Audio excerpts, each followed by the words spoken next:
જે પસંદ કર્યા છે તે પસંદ કરવા પાછળનું કારણ શું છે? તો કે બહુ સરસ મહત્વ છે એ ગરબાની પાછળ રહેલું છે. પેલી વાત કરીએ કે તું કાળી ને કલ્યાણી રે, એમાં કહેવામાં આવે છે કે માં છે એનું ઉગ્ર સ્વરૂપ, તું કાળી રે એનું ઉગ્ર સ્વરૂપ દર્શાવવામાં આવેલું છે. પણ એ જે ઉગ્ર સ્વરૂપ છે એ જે દુષ્ટ શક્તિઓ છે એના સંહાર માટેનું છે, બરાબર. બાકી એના ભક્તોનું તો માં રક્ષણ જ કરે છે, એટલા માટે તો એને પાછું કલ્યાણી પણ કહે છે. એટલે તું કાળી ને કલ્યાણી રે, એટલે દુષ્ટ શક્તિ પર તું એમ કહેવાય કે તારું છે ઉગ્ર સ્વરૂપ દર્શાવે છે, અને જે તારા ભક્તો છે એને તું રક્ષણ આપે છે. અને આમાં પણ છે એ માતાજીનો મહિમા ખૂબ દર્શાવ્યો છે, એની જે ભક્તિ છે દર્શાવેલી છે.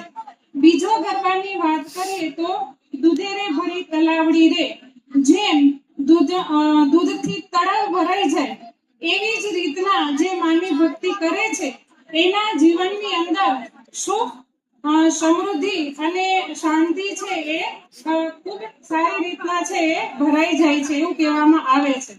આજે દૂધે ભરી તલાવડી છે એમાં એ ગરબાની અંદર 3 બાબતો છે સમાવેશ થાય છે, જેમ કે સુખ, સમૃદ્ધિ અને શાંતિ. અને એ સિવાય પણ એમ કહેવાય કે ભક્તિનો ભાવ દર્શાવવામાં આવે છે. અને